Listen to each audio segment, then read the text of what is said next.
So healthy, happy hearts, right? So how do we do this? The first thing I just want to talk about is, as I mentioned there, just a little bit about the heart and the cardiovascular system, just for 2 or 3 minutes.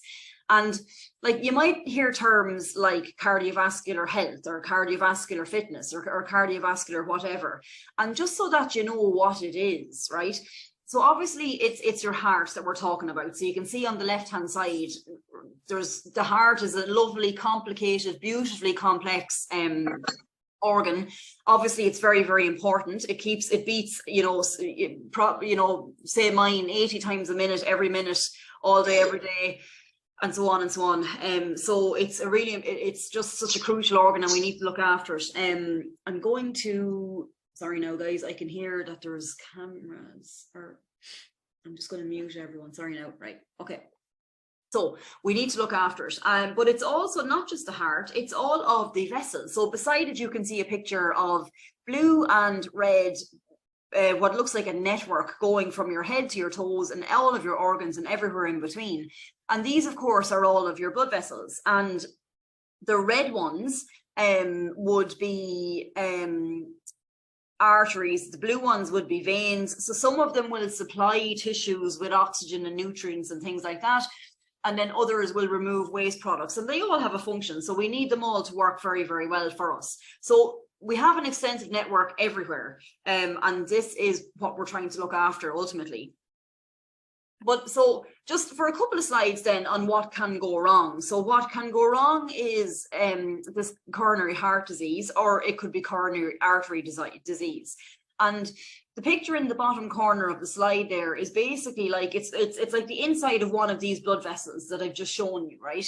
And floating through it, you can see these little red discs. They're things like red blood cells, they're white blood cells, there's hormones, there's platelets, there's all sorts of great stuff going through our blood network to keep us healthy and keep us alive and well and doing all these things. But with coronary heart disease, you can get a little bit of damage on the inside of the blood vessels. And when that happens, it's seen as like an injury. So the body thinks, okay, well, we need to repair the injury. And there's this whole repair and inflammation process. And ultimately, you end up with what's depicted in the picture as the yellow stuff. So you end up with plaque buildup. And kind of the more damage there is, the more this process happens, and you can get quite extensive plaque buildup, whereby it can, completely block an artery. And then, of course, we're going to run into problems. So the lining of all of our arteries all over our body can be damaged. The lining of the arteries that supply our heart are quite susceptible to damage, unfortunately. So when they get damaged, as I've mentioned, you can get these fatty plaque buildups, which is depicted with the yellow stuff there. You can have partial blockage of an artery.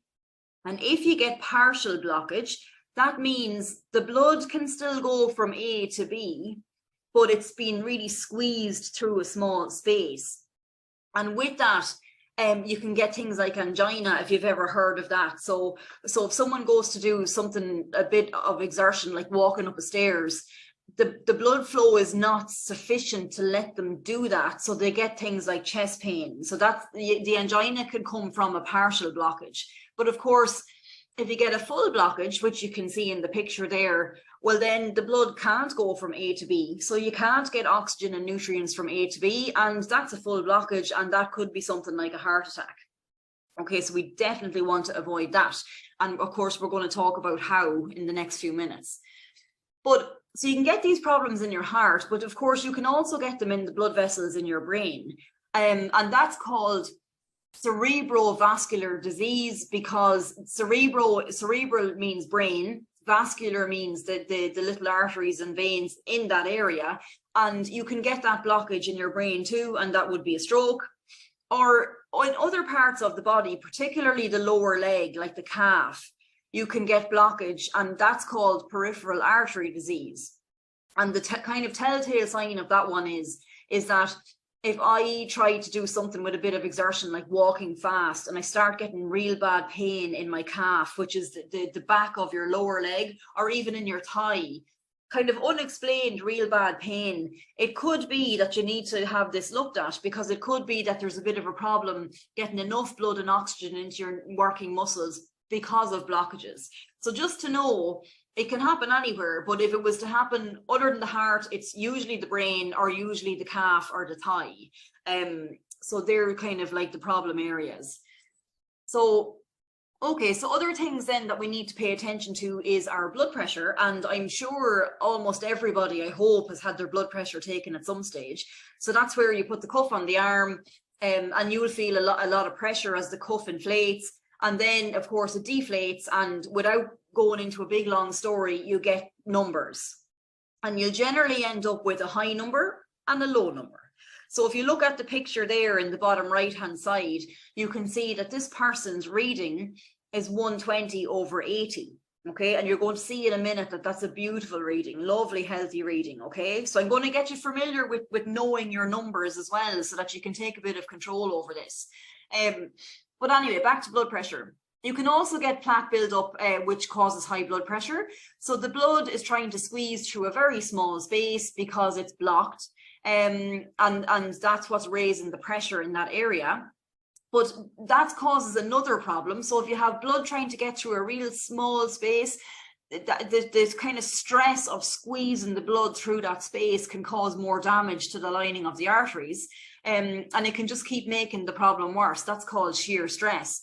Now, the reason why I'm mentioning blood pressure in here is because, you know, people would often say to me, oh, I have a bit of blood pressure, or, well, I did, but I'm on medication and it's fine now. And that's great. That's what the medication is for. But I think we need to take blood pressure a little bit more seriously, because there's lots we can do about it.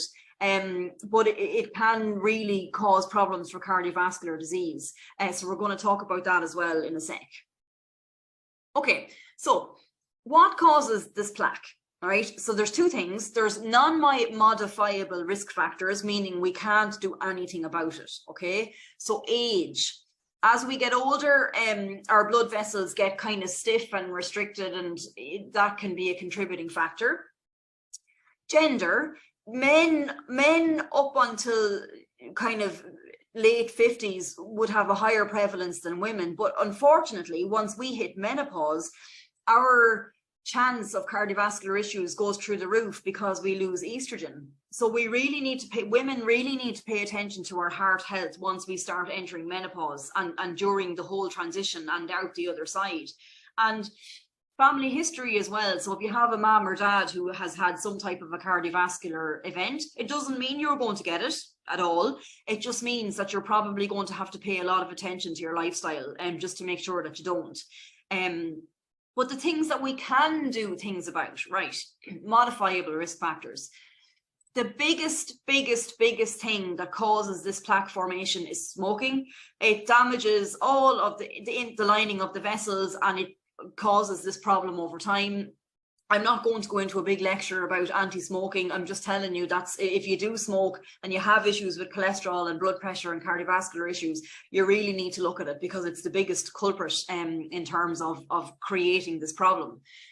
But one thing I do want to talk about is cholesterol, because lots of people have heard the word cholesterol and they often say to me, oh, my cholesterol is a bit high and I need to do something about it, and what can I do? So I'm going to break it down a little bit here. There are kind of 4 types of cholesterol, and I'm going to tell you what these are, right? We'll mention them now. So you have LDL cholesterol, you have your total cholesterol, you have triglycerides, and then you have HDL cholesterol. And the last one is important because it's a really good type, right? So we actually need lots and lots of the last one, okay? So bear with me, right? What I'm showing you now is a blood test result, which is, if you go downtown, go into any of your GPs, this is what your blood test is going to look like, okay?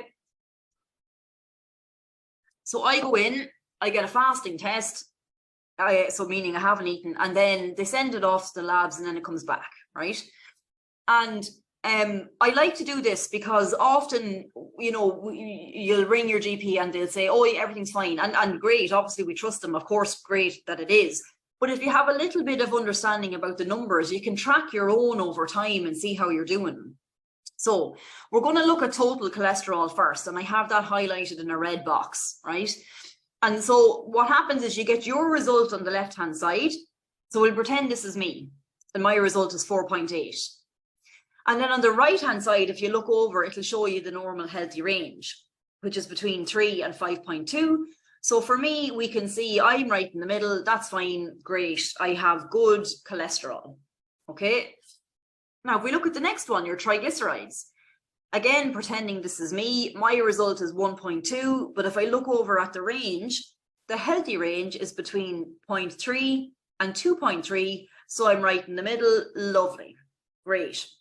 So, you know, it just, what I'm saying here is we all need a certain amount of cholesterol. It has really important functions, but we need it to be within a certain range that's healthy for us. Okay.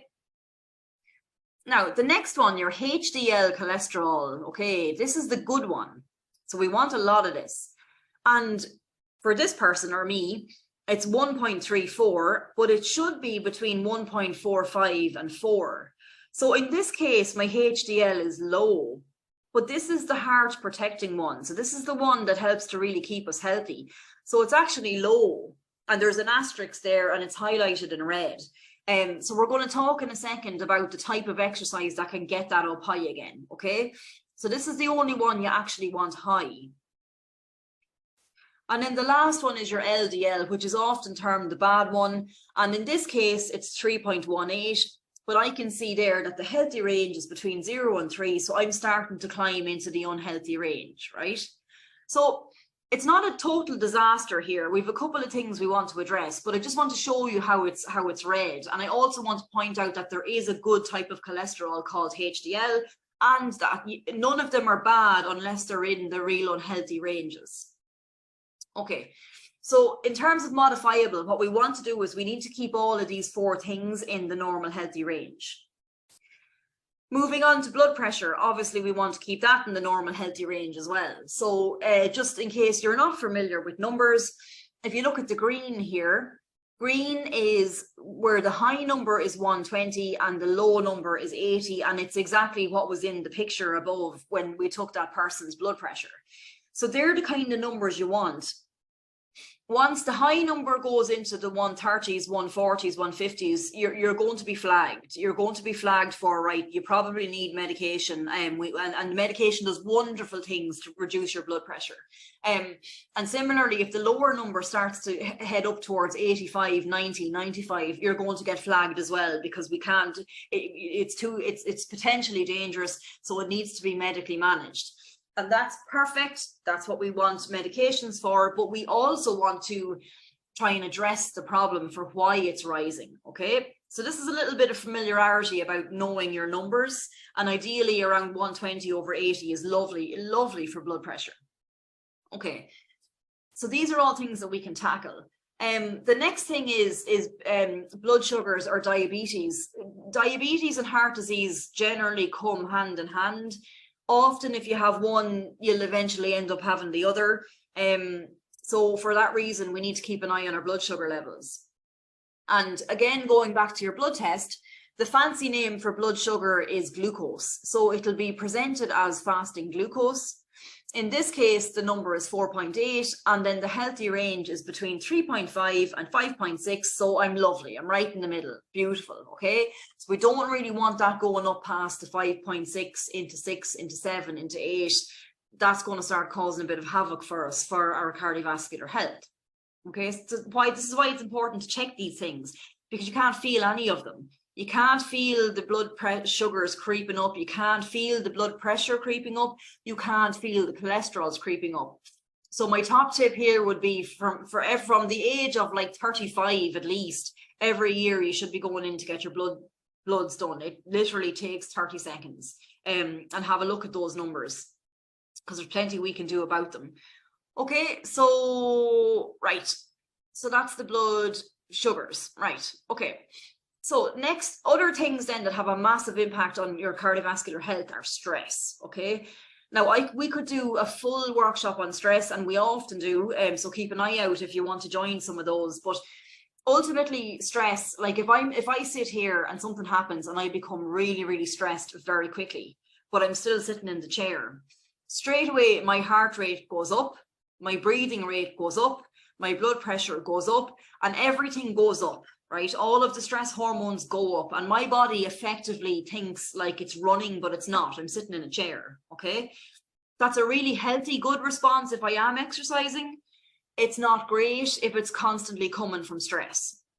Okay, so if you are constantly stressed out 24/7, you need to realize it can potentially have an impact on your cardiovascular health. Okay, so you need to have a think about that and look at maybe some things that you might, of course there are things you can change, but there might be some things that you can.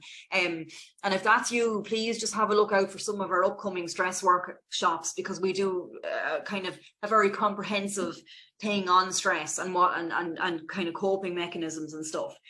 But just be mindful, it is a risk factor. Physical inactivity is a risk factor. So being inactive and not using your heart and blood vessels the way we should. So if you don't teach your heart to respond to physical stress, it doesn't know how to do it. Whereas if you're very active, you teach your body how to, all your blood vessels to expand and contract and do all of the things that they should do beautifully. So physical inactivity is a problem. Apologies. Sorry, my voice is going. And of course, obesity is a problem because there's more mileage of blood vessels to pump blood and oxygen and nutrients to, and there's a lot of resistance as well. So weight loss is a key factor as well in cardiovascular health. We can't tackle all of them today with the couple of minutes I have left, but what we can do is what has a really big impact. So obviously prevention is best, and if you want prevention, you need to tackle these modifiable risk factors. But what if you do have a cardiovascular issue? Well, that brings you into secondary prevention, meaning, yeah, you have an issue, but it's very, you can absolutely reverse those with kind of intensive lifestyle management and medication and stuff like that as well. So I suppose the message is not to give up. And like often I spent many years working with phase 4 cardiac rehab, where people came in with all the risk factors and they ended up with a cardiovascular event. But because they got themselves fitter and stronger and a bit of weight loss and stopped smoking and changed their nutrition and did all these things, they become healthier than they ever were. So that's kind of the key message here, is that there's plenty we can do. And lastly, from the exercise perspective, there's a very specific type of exercise that is really good for this, okay? So I'm bringing you back to your aerobic exercise, which is your walking, your dancing, your swimming, your cycling, whatever it is. And we've already gone through the fact that we should do this most days of the week for at least 30 minutes, right? So we've done all of that, you know the recommendation. But if I pull it back to what we're talking about today, the specific things that this type of exercise, like walking, does in your body are written here. So aerobic exercise increases your good cholesterol. It decreases the 3 bad ones, which are the LDL, the triglycerides, and the total. Aerobic exercise lowers blood pressure. So after you do your walk, for 24 hours after that time, your blood pressure is lowered. So for that reason, if you have high blood pressure, you're advised to do some type of aerobic exercise every day of the week. Aerobic exercise eats up blood sugar levels. So as you move and contract muscles, you use up your blood sugar levels. So if you have pre-diabetes or diabetes, it's the most amazing thing that you can do for yourself, or if you have a family history of it. Cardiovascular or aerobic exercise teaches your blood vessels to do things like expand and contract in a good, healthy way. So it improves the health of the blood vessels. It also transports blood and nutrients and oxygen all around the body, and it helps everything you could possibly think of in terms of health. But the big thing it does as well is it increases your fitness. And your fitness is, and it's a major predictor of health. So basically, the fitter a person is, the less likely they are to get diabetes, certain types of cancer, dementia, Alzheimer's, cardiovascular issues. And there's decades of research to support that. And that is irrespective of what weight a person is. So you can be really, really, really fit and really strong, and you could still be considered overweight or in the obese category, but you've given yourself major protection in terms of getting your fitness up. Now, I could keep going with this, but I don't have time, and I'm very conscious that I'm a little bit over there. So the point I'm making is, like 4 weeks ago, I advised you to do aerobic exercise, and I gave you the general reasons why. But now I'm trying to point you in the direction of some of the very specific adaptations you get to aerobic exercise. And you can see there that they basically correct a lot of the issues that cause cardiovascular disease and problems. So you need to take that seriously if you're in that category, and you need to start getting your aerobic exercise in most days of the week. And the last thing then is, I have the fitness thing is huge. So what I have here is a little table, and I have, in one column, I have heart rates for an untrained person. So we'll say you came into me at the start of prime time and you've done no aerobic training, and I took your heart rate at rest, and I checked your pulse and I counted for a minute, and it's given me 80. So it's 80 beats a minute, okay? But now you're in week 6, you've done all this training, you're much fitter, and I check it again at rest and it's only 65. Now that's huge. So now, sitting in a chair, your heart is beating 65 times a minute, whereas it used to beat 80. So it used to have to work an awful lot harder to do the same activity. And if we go back then, move down another line, walking. So you normally do your 5K walk, untrained, I asked you to do a walk, and your heart rate is beating 130 beats per minute. And then in week 6 of prime time, I do it again, test you again, and it's only 112. And of course, you'll see this in your 6-minute walk test if I was to actually put a monitor on you. So, and if I take it through for stair climbing or carrying groceries or doing anything that you do in your day, your heart rate will always be lower the fitter you are. Your blood pressure will always be lower the fitter you are. So the point I'm making is, the fitter you are, the easier your heart has a job to do basically all day, every day. So if you really want to help your heart and your cardiovascular system out, you need to get yourself aerobically fit.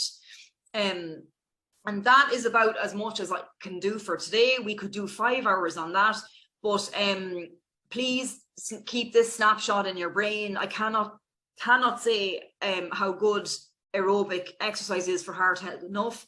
And now you can see some of the very specific benefits.